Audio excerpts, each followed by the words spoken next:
Okay, good evening everyone. Just thanks everyone for coming along to join our first virtual meeting. Just want to thank especially our sponsors and supporters who are listed here on the screen. If it wasn't for them, we wouldn't be able to do these sorts of events. Now, before we do get underway, I think probably most of you are aware of this offer through MLA, being coordinated through Livestock SA, for their one-on-one farm support. This is to our fire-affected producers. So I'd really be encouraging people to make the most of this opportunity. You can see there's a list of topics that can be covered. So basically it's an opportunity for you to get a consultant doing one-on-one work with you on your farm for 3 sessions. Now you can register by contacting Livestock SA, or there is a link you can see on your screen to register. As I said, this is a chance to get some specific one-on-one advice relating to your own property. So certainly encourage people to consider that option. Now, on to our guest speaker. So Darren Gordon, I think many of you actually know of Darren. He's going to be talking to us about ewe management, but for those of you who don't know Darren, Darren grew up on a sheep property in Victoria, back in the good country. He's always had a strong interest in understanding what drives best animal production systems. He actually started work with the Victorian Department of Ag, where his work focused primarily on sheep and pasture trials, and also the Lifetime Wool program. He then worked for RIST, where he developed and delivered ag extension programs across Australia. And then along with Jason Trumpf and Andrew Thompson, they developed the Lifetime Ewe program, the Lifetime Weaner course, and More Lambs, More Often programs. He's always been a big believer in the Australian sheep breeding values, and he's been involved in weather trials, SAR evaluations, and on-farm progeny testing. He's delivered his courses here on the island, and earlier this year we were very fortunate to have him and 2 other fellow farmers from Victoria over here, and they delivered a confinement feeding workshop, and then they actually helped design several setups here on the island. So he certainly knows the island and our farming systems very well. So at this stage, I'm going to hand over to Darren, who can begin his presentation. Yeah, thanks very much, Lynn, and thanks very much for setting this up. Following on what we did earlier in the year with the containment, sort of a lot of people no doubt have been in containment for a while and wanting to get sheep out, and also coinciding with the early lambing people, the mid-June lambers. So a little bit on containment, getting them out, and also a fair bit on what we need to feed from here on in, amount of food, looking at DSE and stocking rate, how we can manipulate that with food. But the important things from here on in are got to know your ME requirements, so the amount of energy you need to feed a sheep per day, how much feed's in your paddock, so that's FOO, which is feed on offer, and also setting a stocking rate that suits your pasture growth. You can have plenty of food, and you can have food out there and think I can stock at 4, 5, 6 ewes to the hectare, but if you're limited in food, the pressure you put on your paddocks can drive your food requirement feed down, and all of a sudden your later lambing sheep are going to be affected by lower lamb birth weights. So we'll work through that. Rightio. So the important thing from here is knowing your animal's requirements. So I've targeted the ME for late pregnancy, but also early to peak lactation. Now, peak lactation's around day 20 to day 40 after they start lambing, the amount of ME they need. So I break it into three groups: 60 kilos, which basically your merinos, 70 kilos maternal sheep, your 80 kilos your big first cross ewe. As you can see there, the first columns are singles. Now, if they're out in the paddock at the moment, they'll require 13 ME. But if you've got them in containment, and this is one of the great things about containment, you reduce the amount of walking they do, which also limits the amount of energy they need. It's back to 11 ME. So you can see the big difference there between singles starting at 13 ME at 60 kilos and your 80 kilo ewe requiring 17 ME. Have a look at your twins. The late pregnancy, I'm calling day 110, 120 through to day 150. You can see the same thing with your twins: 15 ME for your 60 kilo sheep and 20 ME for your 80 kilo sheep. Once again, if you've got them in containment, it varies from 13 down to 17. ME. So ME, for those that don't know, is megajoules of metabolizable energy. It's the same as in humans, kilojoules. So I think you see at McDonald's or KFC, when you're allowed to go back into those things, it tells you, you know, if you have, I can't remember the exact figure, how many kilojoules we can have per day, but if you exceed that amount, say if it's 8,000 kilojoules a day and you have 10,000, you're going to increase your weight. But if you only have 6,000, you require 8, you're going to lose weight. It's the same with sheep. So the figures you're looking at here now for late pregnancy. Over to the right is early lactation. You can see the numbers really begin to jump up here. It's obviously they've got to grow wool, run their own system, but also lactate. Producing milk requires a lot of energy. Have a look at their singles. You know, late pregnancy they required 15 ME, and lactation the single requires 22. You look out to your twins, 60 kilo sheep, 29 ME, and 80 kilos, 36 ME. So the first thing you think is just how does a sheep actually get that much energy? Well, one of the great things about sheep when they're lactating, one of the glands, I can't remember which one it is, because they're lactating and milking, it's telling them you've got to eat more, you've got to eat more. So from the same amount of food in the paddock, they've got a greater drive to eat more grass. So from the same amount of food, they'll derive a lot more energy, which we'll come to in the next slide. So here, same sort of slide and setup. You look at a 60 kilo sheep, 70 kilo on the 80 kilo, but I've got up the top is the amount of food. So 600 food through to 1400. So what those numbers mean is how many kilograms per hectare there is. So once again, I'm focusing everything tonight. I'll be focusing on the twins. I reckon singles are pretty simple, so I'll do all my focusing on twins. So you can see there are 60 kilo sheep on 600 food at peak lactation can pull 13.5 ME, but if the same 60 kilo sheep's got 1400, she'll be able to pull out 30 ME. So if you remember the previous slide, you'll see some of those figures, how much it's jumped from her ability to intake more ME out of the feed. 70 kilos, you know, 600 at 16, up to 34.5 at 1400, and 80 kilo big first cross ewe, 18.5 up to 40. So what I've done with the next slide is pulled a few figures there together. So once again, same sort of format, 60 kilo sheep down to an 80 kilo sheep. The ME they require, but also the ME they're getting out of the paddock. So you can see there a 60 kilo ewe. In red, she's going to be in deficit all the way up. This is twins once again. She's going to be in deficit of up to 1400 kilo before she gets the right amount of feed. Now, you think, geez, I'm going to be losing weight. But if you've got your sheep in, say, condition score 3.2, 3.3, she can actually, you've heard this old saying, lactate off her back. So she'll use that muscle and fat she's got stored on her body, and she'll drop condition, but she'll still be able to fully lactate. So you can see there the 70 kilo animal right up to 1400. So look at why are the bigger animals being able to pull more ME out of the same amount of pasture. It's just a scale of economy. They've got a bigger mouth and a bigger stomach, so they can chew more and hold more in their stomach. Therefore, they can ruminate and pull more ME out of the same feed. So it's just a scale of efficiency there. But you pay for that because the 80 kilo is a standard reference weight sheep. You're going to have a lot less of those in a paddock than a 60 kilo sheep. Any questions there so far? That's a pretty big understanding, that one there. And I get asked this question like, well, how does that refer to stocking rate? So I did a bit of crunched a few numbers to have a look at, you know, what stocking rate, the effect of stocking rate. So if you have a look here, so I'm trying to keep the slides in a constant. So the merino, the maternal, and the first cross ewe. So this is what an actual one sheep's DSE rating is. So you can see 60 kilo sheep, peak lactation, twin bearing, 3.5 DSE, and 80 kilo sheep, it's 4.3 DSE. So then I had just simple maths from here, you know, how many ewes to the hectare can I run? So, you know, you look at 4 ewes to the hectare is 14 DSE, and 7 ewes to the hectare in your merinos is 24.5 DSE. All common sense. This is how much they need. This is how much the DSE they require. So this becomes important now because of pasture growth.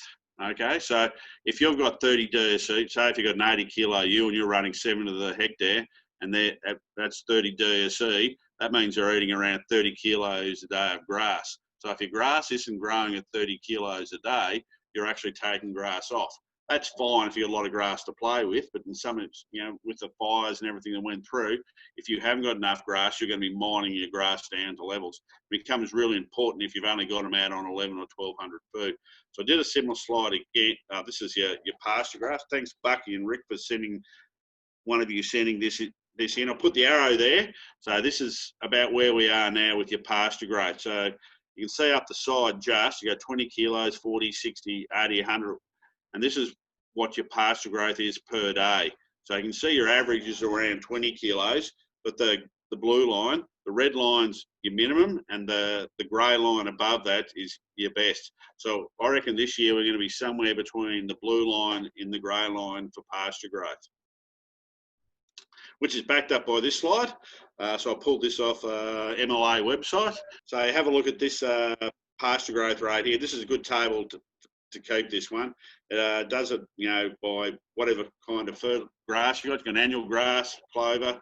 It's fertilised in a standard year. We haven't got a good year, unfortunately, on this one. And this data is probably 15 to 20 years old now, but it's sort of matched in with pastures from space on that previous slide. So you can see there, we used the top one in May, 13 kilos. So what the numbers mean is how many kilos per day. June, 22 kilos a day. In July, 28. So they're the numbers that I use to have a look at stocking rate versus pasture growth. So you can see there, go back to my merino sheep and the crossbred sheep, then you look at your pasture growth over on the far right-hand side for June and July 22 and 28. So if we've got 4 ewes, only running 4 ewes to the hectare, 14 DSE, it's miles below our pasture growth of 22 and 28. So that means the grass will grow in front of the sheep. 5 ewes to the hectare, it'll still keep growing. But once we get up to 6 ewes to the hectare for our 60 kilo sheep, we're right on the line there. We're just either above or just below. You look at our 70 kilo sheep, same sort of thing. Looks fine at 4 ewes, 5 ewes to the hectare. But when we get up around 6, 7 ewes to the hectare, we're actually taking more grass out than we're growing it, more so with our 80 kilo sheep. So when you're putting your sheep out in the paddock, have a think about how much food you got and then how much stocking rate. If you've got plenty of food, if you're going into 2.5 tonne, you can actually mine that grass down without affecting any of your production traits.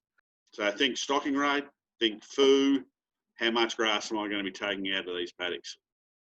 Back to the containment side of things. So for the early lambers, so I'm talking to the people that are lambing in early June to mid-June, you're probably starting to think about trying to take your sheep out of the paddock. You're probably sick of feeding.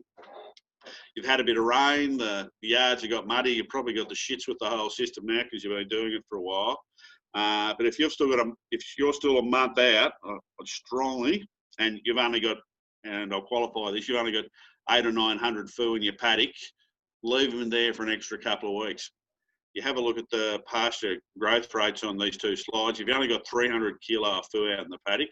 You're only going to get 3.5 ME out of it anyway, so you're not going to save much feed, but it's only growing at 10 to 15 kilos per day. But if you can let it get up, 1,100 or more than 1,100, you're going to get 12.5 ME out of it, but it's also growing 25 to 35 kilos a day, or in your case, 22 to 28 kilos a day. So you can actually start to grow a bit of a feed wedge in front of you. For every week you can hold out, you're getting 150 to 200 kilos extra grass. 2 weeks, 300, 600. All of a sudden, you're going to build up a good feed wedge for your twin lambers. Righto. So what should I focus on to increase lamb survival? So the important ones are lamb live weight at the point of lambing, foo at the point of lambing, mob size, and shelter and paddock topography. Before I go into that, I just want to talk a little bit more about containment, taking your sheep out of containment. So they're going to come from a grain hay diet onto some lush green grass. So the first thing they'll want to do, and excuse my language again, is going to shit through the eye of a needle. So having some fibre out in your paddocks when you put them out there is going to be very important.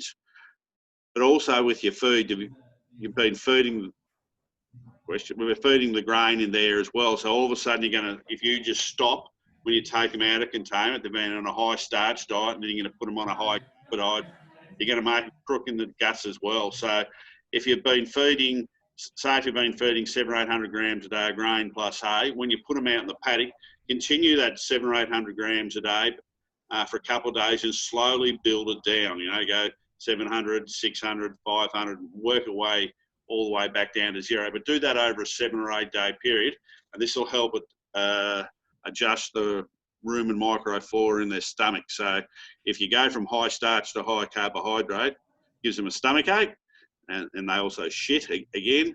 But it also stops them eating. So putting them out in this paddock, they're wasting their feed and they're not eating it. So just remember, as you do when you go into containment, build up. When you're taking them out of containment, build down. And I'd imagine your local vet would have been having you probably on some hypocalcemia will be a big issue because of the grain diet. So think of a loose lick. I like a fairly simple loose lick, or you can have the lick blocks, 1/3 lime, 1/3 salt and 1/3 Corsmag in a loose lick. Pretty easy, pretty cheap. But if you like the blocks, they also work very well as well. Rightio. Lamb live weight at the point lamb. This is the biggest driver of lamb survival. 70% of why they live and die is explained by their birth weights. So once again, I'm working in with the twins. This is a great graph out of Lifetime Ewe, and we got the same body weight responses when we did the maternals project 3 or 4 years ago. So have a look at 3.5 kilos, and about 60, just under 60% of lambs survive when they're below 3.5 kilos. But if we can get them up to 4 kilos, we're north of 70. So to do that, it's all related to condition score. So the condition score of the ewe in late pregnancy. So a twin bearing ewe, she wants to be between 3 and 3.2 to get that 4 kilo lamb. If she's down to 2.7 or under, that gives you your 3.5 kilo lamb. So you can see what happens with the 3.5 kilo lambs. You know, you're talking 600, marking 120 to 130%. If you give them up to 4 kilos, we're talking 150 to 155, 60%. So it's one of the real simple things that we can do. The next one, we can trick the system. Even though I've just said birth weight is one of the biggest things. If we have good weather, you can change your lamb survival by having more food at the point of lambing. So same scale again, lamb survival up the vertical and kilograms of lamb birth weight along the horizontal. You have a look at the red arrow. If I only get them at 3.5 kilos and they're on 500 food, I'm talking 45, 46% survival. But if I can manipulate my pasture and get that up to 1,500 kilos, I'm not looking north of 60 again. But still, the best way to have it is have a lamb that's at 4 kilos and get them up to 1,500 kilos of food in the paddock, or between 1,000 and 1,500, and you start getting, your 75, 80% with your lamb survival. Well, I've got a question. I've got asked from someone the other day.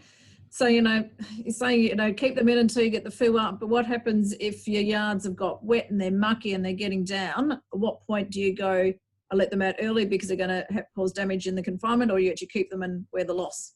Yeah, it really comes down to their stage of pregnancy. If it's north of day 100, 110, I'd say take them out. But if it's below that, I'd probably just let them out in some yards. It doesn't take long for the containment yards to dry out again. It's a really good question, by the way. Dry out. So stage of pregnancy really makes a difference. So you've got to have a plan B with containment yards, and one of them, if things get wet, what will I do and how will I do it? Yeah, I talked to individual producers when I was over there last about having that set up. So especially north day 110, I'd be happy for them to go out into the paddocks, even if haven't got enough food. As you saw with those earlier slides, have a low stocking rate, which means you might have to jam your singles up. Once again, I'm talking all about twins, not jam your singles up or jam your hoggets up for a while, but just have them loosely spread across your lambing paddocks so that food can increase, and then you'll be right. Okay, thanks for that, Darren. Good question. Rightio. Now, this is Lamb Chill Index. So this is all about topography and shelter. So, and I know you haven't got a lot of shelter left over there, but your topography can be used, and even some of your burnt out areas will still provide some breaking of wind. So those numbers there are a combination of rain, wind, and temperature. And the higher that number, the worse things are. So, you know, on a mild day, it'll be south of 950, but a little bit of breeze, say 8 or 9 degrees, 10 or 11 degrees, and no rain, it's around 950. But if we picked 950, but if we pick the wind up and add a bit of rain, it gets up to 1150. So you can see the same sort of setup with the grap, lamb survival, then you got your birth weight. Still sticking with our light twin and our heavy twin. You have rough weather, and they're only 3.5 kilos, you're below 40% again.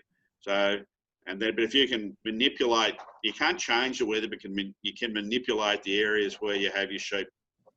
So, you know, your north-facing and east-facing slopes and valleys are going to be a lot better than putting them out on the west or the southerly aspect or on top of a hill where the wind, from your CFA days, wind picks up. I think it picks up for every 5 degrees on a slope of a hill, it picks up 10 k an hour in wind. So if you've got them on the south-west facing slope and the wind's running up the hill at them, your chill factor is going to be magnified, and if they're sitting at the top of the hill, they're going to get blasted. But if you've got your sheep on the other side of the hill, it actually works reverse. The wind slows down for every 5 degrees of slope. So even though you haven't got much cover this year, have a think about the aspects of your paddocks. You're going to have something on the hilltops. So if possible, put your dry sheep or your, so basically a bit of a risk matrix, put your dry sheep. Then if you haven't got dry sheep, put your singles. And if you've got fatter singles, you're going to have a heavier lamb, they probably go on top. And think about your lightest twins to go on your best aspects. So if you haven't... Darren, we've just had a question that's come in. Yep. Suggestions on, can you actually create artificial shelter, like, you know, bales of hay or straw or shade cloth? Is that worth looking at? Yeah, there's been a few trials with these type of things. So if you've got a lot of bales of hay, it works. If you've only got individuals, what seems to happen is a ewe, when she wants to lamb, she goes out 2 or 3 days before she lambs and she picks a spot out, and she likes to be isolated. So if we've got a cold day, imagine what's going to happen now. All the other sheep that have had lambs are going to the warmest part of the paddock. So the ewe, by definition, where's her isolation? It's going to be the top of the hill or the side of a slope. So that's where she'll go and have a lamb. After 6 or 7 hours and the lamb's still alive, they'll seek shelter then. But beforehand, no. So we haven't seen a system where ewes want to go out on their own, pick out shelter, unfortunately. So even, you know, scrubs, you know, if you go into the scrub, it's really good, has a really good effect, you know, having a bit of a monoculture, not a monoculture, an area, you know, say from 30, 40 centimetres, if you've got scrub or tussocks, I'll get down in those. So you're down in your valleys where you've got some, if there's anything that's grown down there now, will be a better spot. That's wind chill index and equipment. So those previous 3 slides are the 3 things that are going to affect your lamb survival. It's the size of your lamb, explains 70% of it. The amount of food you've got in your paddock has a really big contributor. It's not a get out of jail card, but it's bloody important. More food you have. The reason more food works is they stay, when you go have a lamb and she's hungry, if she's got feed around her, she'll stay in that area. So the Kiwis did the work 20 odd years ago. Every 5 metres they go away in the first 6 hours, it changed by 3 or 4% lamb survival. It takes about 6 hours for a lamb and a mother to bond. And once they're done, they know each other, you know, to the day it's weaned. So if we can keep them in that area, the bonding will be quicker and it'll be right. So more feed she has, the more time she'll stay around that area instead of going away looking for a feed. And obviously your shelter. So if you can control a couple of those things, you're a long way down to increasing your lamb survival in your twins. Right. I came up with a bit of an idea. How do you get, how do you actually know what's in your paddock? Everyone knows a little bit about their paddocks and where they're going to lamb. So I thought we might be able to put a bit more detail into what we do and how we do it. So I came up with this, righto. It's a bit of a criteria, and you score your paddock. So the first one's, and this is the animal first up, is condition score. If they're less than 2.7, they're only a 1. If they're a 2.7 to a 3, they're a 2. And if they're greater, condition score 3, they're a 3. So you put that score over there. You can see as you go along, the idea is the higher your score, the better your lamb survival will be. But the whole idea behind this is actually to identify where your weakness is and think about ways you can mitigate against it. So you have a look at your food. You're less than 800, it's a 1. 800 to 1200, it's a 2. And if you're over 1200, it's a 3. So for those lifetime ewe people, that's easy to have a look at, but there's also a good AWI. I've got a food gallery website. So if you want to know how much food there is in your paddocks, you can have a look at, take some photos of that in your paddocks, and you can compare those on the AWI site. Paddock size. Now, paddock size becomes important because the bigger the paddock, the more the sheep walks. So if you think dairy, they have, and this is not for lamb survival, they have very small paddocks, so the animal doesn't walk and burn off energy, and it works the same with sheep. If it's got somewhere to walk, the risk of losing its lambs becomes greater. So greater than 50 hectares, 1, and you've probably got, with what you've had this year, you're going to have paddocks like that.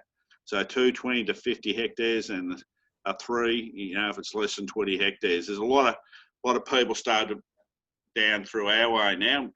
They started to break their paddocks into 10 hectare paddocks to increase lamb survival in their twins. Some have done it permanent, some have done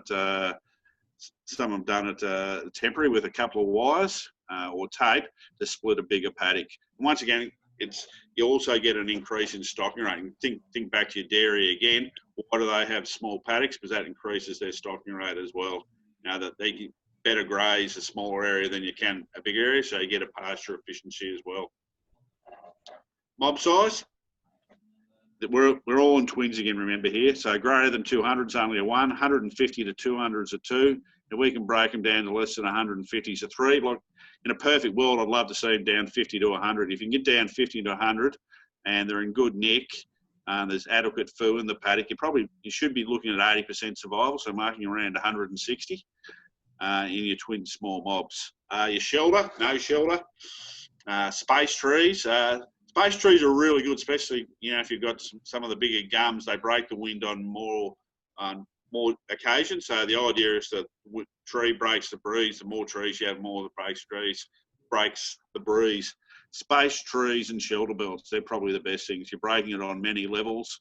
I think a few of you have got might have weather stations, and if you can put you have a look at your weather stations in an open paddock versus an area where you've got shelter belts and space trees, you can see probably a 3, 4, maybe even a 5 degrees difference in those areas. And your topography, I haven't broken into anything too scientific, just basically what the best thing is you've got on your property. One's the worst aspect, so that's sitting on top of your hill. With a breeze running up, but you're looking at the sea, I'd imagine. 2 for an average and 3 for a best. So just something to give you a bit of an idea of what this is what the things that you can do to work out where your best conditions are to increase your twin lamb survival. Darren, another question. People saying if they're merinos and so they've got singles, what size should they be running, mob size should be running for their singles? If you look at the data, there's no difference between a mob of 150 and 350, 400 in singles, because it's all about ewes lambing per day. So if you're lambing over a 5-week period, your peak point at the top of your bell curve, you're probably 300. You've probably got 50 lambing per day. But if you did that with twins, you'd have double that. You'd have 100 lambs hitting per day, and that's where you get your confusion. So that's why it's a lot more important than twins to have smaller mobs than singles. So no data suggests you'll get any better if you go down 150 than you are 300 for your singles. Triplets, Doing a bit of research on triplets at the moment. Done 1 year's data. Didn't look, mob size didn't have a great effect, so I was still talking small mobs, but if you've got triplets, it looks like the amount of food you have in your paddock is even more important. But we're going to doing some more research this year and next year in triplets. Lee, do you reckon this will work? This is a bit of a matrix, getting people to think, you know, a bit of a risk setup for what they can do? Yeah, I think it gives you, it's a good guidelines to working out, particularly for people when you've lost fences, trying to work out where to get sheep and I guess where your priorities are. Gives you some pretty good stuff to work on. I don't know, any comments from anyone else? One of the ones I didn't, and I put a little bit to it in an early slide, because your stocking rate by food. So if you've got paddocks with 15, 16, 1700 food, you know, instead of doing your normal stocking rate of 5, 6, 7 ewes to hectare, you can probably put 10 ewes to the hectare there. But for the paddock, you've only got, you know, 11 or 1200. You know, only put 5 or 6 ewes there, so you can still have your overall stocking rate the same. You're just targeting sheep to the right environment. Agreed, Lynn. Jodie here. I think it's a great idea for people just to have a look at their paddocks and some good pointers to think about. Thanks, Jodie. Right. So the management plan is identifying your high-risk sheep. So it's your skinny twins. So we've still got 30 or 40 days before you lamb. Prioritise those. Just go through the draft, even if you do it individually, draft off your lightest, skinniest twins, because they're the ones that have the biggest bearing on your lamb marking percentage. Now they can go down to 30, 40% survival. So put them in your highest food paddocks, have them in your smallest mobs, in your best shelter, and keep that fibre up in those paddocks.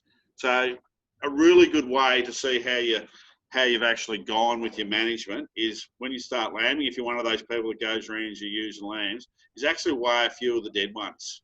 So make sure they haven't been hacked at by, you haven't got foxes over there, have you?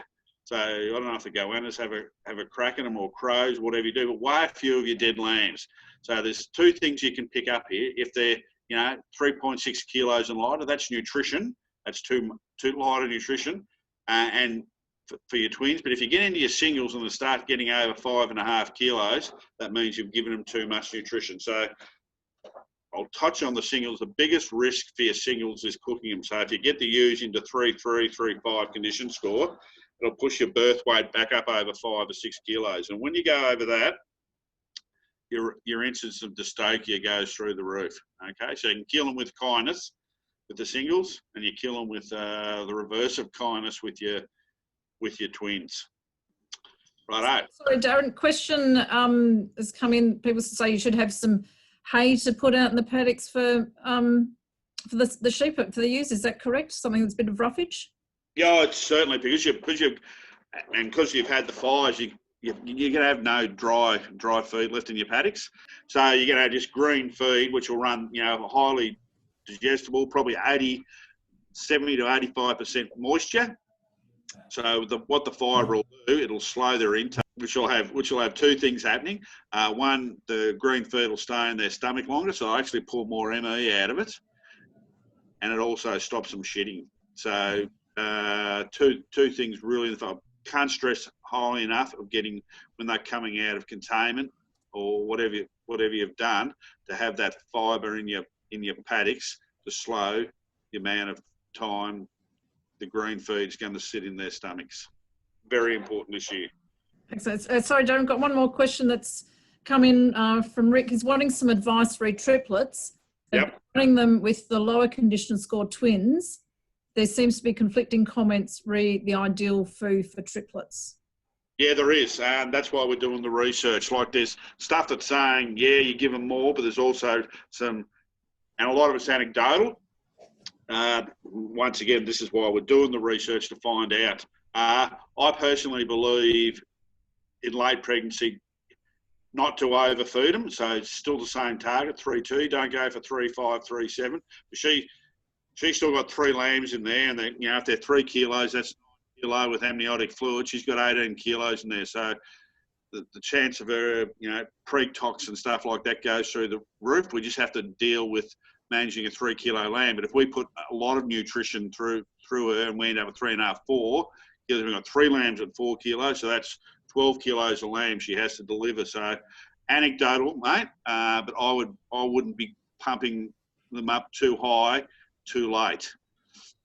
With your management plan, I want you to write it down. There's something that's written down as 70% remembered, but more importantly, there's a 42% higher chance that you'll get it done. A little bit of the old social science there.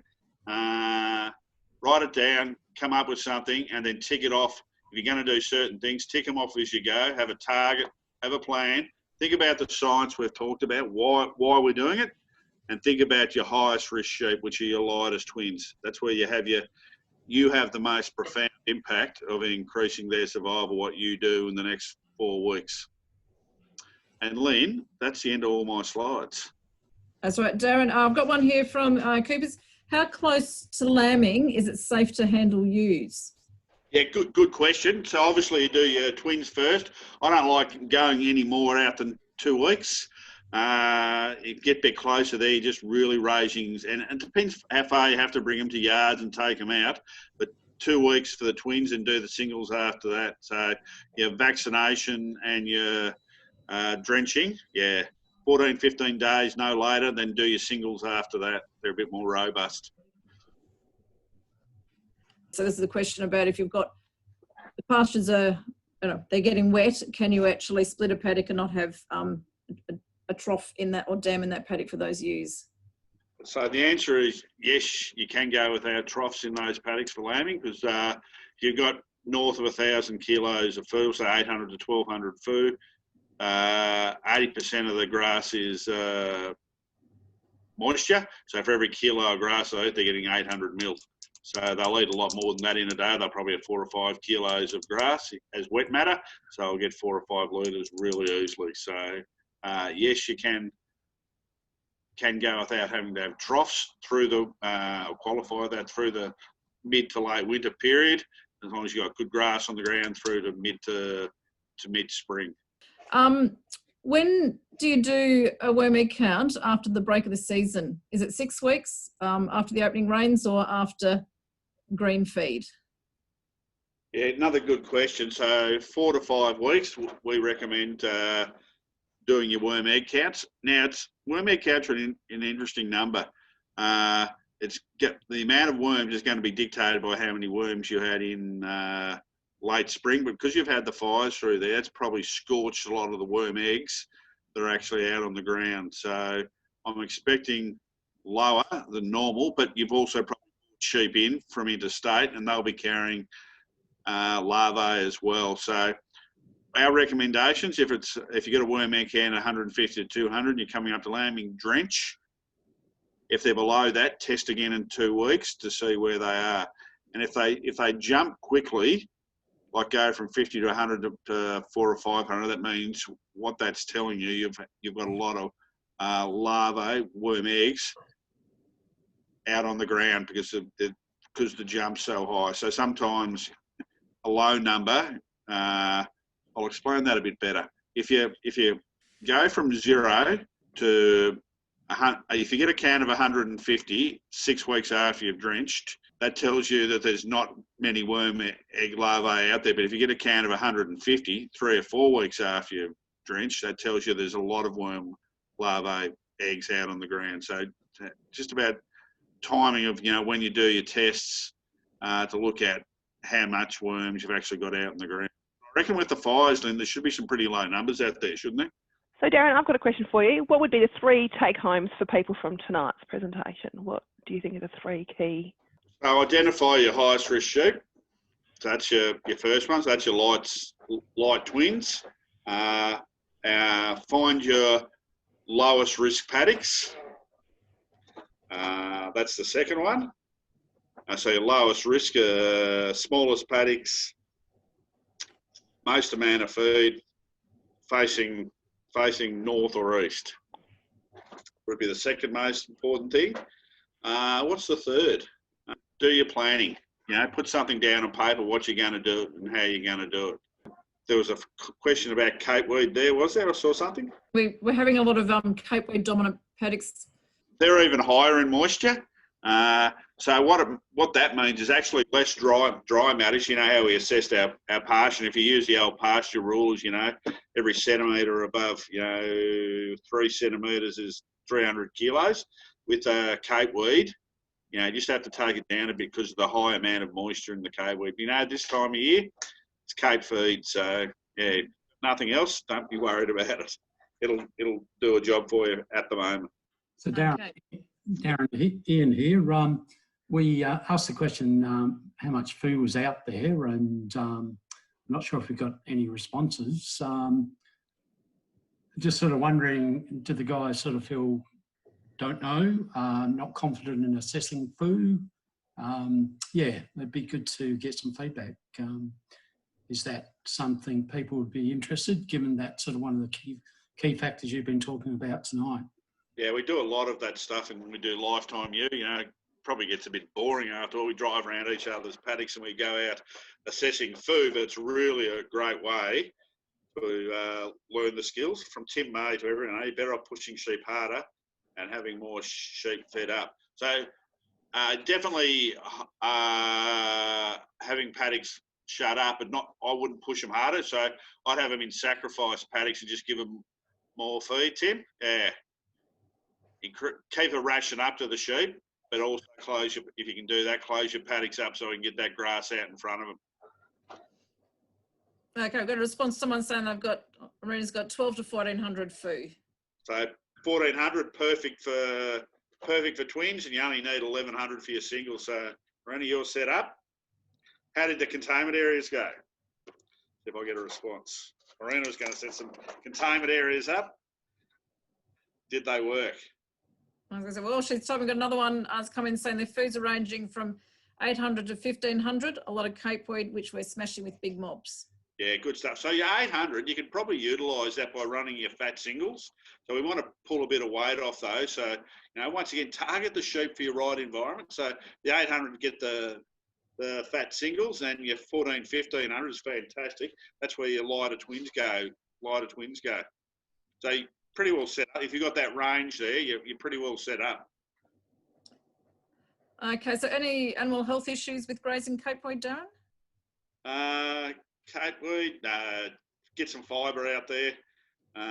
You could, you know, people talk about nitrate poisoning. We see it in cattle, but we don't see it in sheep. But, you know, every environment's different, so it's probably a good one for Greg to talk about. But knowing the environment over there over the last few years, and I've seen a bit of cape weed out there, I don't think we've seen any nitrate problems.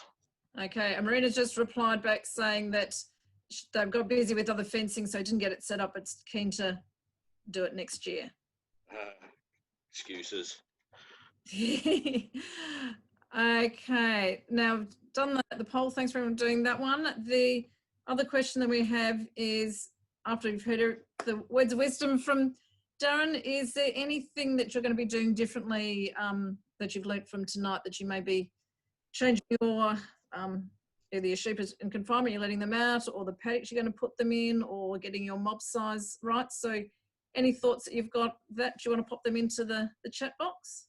I think Marina just popped up with another question in the chat box about back. So I'd certainly be doing a 5-in-1 vaccine, but to all the sheep going out on pasture. So 5-in-1 plus a drench. Yep. If you're not going to drench, do it on figures. Like if your singles are fat and you're coming back with low worm egg counts, you probably get away with them. But, you know, with your twins, and if something goes wrong mid-lambing and you get a spike, because remember when a sheep starts to lamb, it goes perinatal, so its immune system drops out. So any worms it picks up, the normal immune system won't knock them down. The worm egg will turn into worm larvae and multiply quickly. So you're going to do certain things, do them smartly. Measure before you make a decision. Okay, question. Do you need to give gland vac when you let sheep out onto green feed? Yeah, lambing ewes, yes, because they're going to lamb. Your younger sheep, yes. If you've got weather still in the system, I'd say no. And what about if they gave a gland vac in November at crutching? Do you need a booster? Depends what their Depends what their history is before that. Did the ewes get a primer? Then the lambs got their booster at land marking and they got another one in November? We'll wait for that response to come in. Yeah, asking more questions and I'm giving answers. Got some comments coming from people that they're going to draft their skinny twin mob off. They're going to start assessing their paddocks for lambing. They like the matrix ideas. They're obviously going to be working on that. Fantastic. I'm going to say, so I have a... If you want to take that slide, Lynn, and turn it into a, just a paper one, let's go for it. Yep. And send it out to people, that's fine. Let's get my questions going away. Okay, so people can still keep putting comments and thoughts in, but one of the things, obviously, this has been a virtual meeting. I know some people have had a few little issues with connectivity, but hopefully most of you've got it. And if not, remember, it is being recorded, so we can send you out a recording. I'm very keen to know any suggestions for future meeting topics. Now, I'm pretty confident with the easing of the restrictions, we'll be able to do face-to-face meetings. We can have up to 20 from the 8th of June, so we'll be able to start doing face-to-face gatherings. I'm keen to know any suggestions or ideas for future topics, speakers. So if you want to pop any of those into the chat box, that'd be great. So any ideas for future ones? And certainly if you have any suggestions or ideas to improve these events or anything from tonight's meeting that you want to discuss with me, then got my email and my phone number there. But any suggestions as to what you'd like to have happen next would be great. We've just got a comment coming from someone that they want to split some twin lambing paddocks. So setting electric fencing is going to be a quick and easy way of doing that. So our recommendations are 30 centimetres one wire or tape and 70 centimetres the other one. So obviously the lamb going low gets a zap on the nose and that usually cures them of most things going back there again. And the 70 centimetres, just more of a, even though it's hot, more of a visual barrier, but the low one's the one that zaps them. Zach's got suggestions come through. He thinks that worm control and planning would be a great topic. So there's some great suggestions coming through. Okay, well, as I'll put back up again, all our sponsors and supporters that have enabled this session to happen. As I said, I'll look forward to hopefully doing face-to-face meetings, but thanks everyone for joining the meeting tonight. Darren, thank you very much for sharing your insight and expertise. It's great you certainly have a font of knowledge, but the fact that you've actually now been over on the island a number of times, you know how our systems work and you know a lot of our producers personally. So thanks everyone. Good night.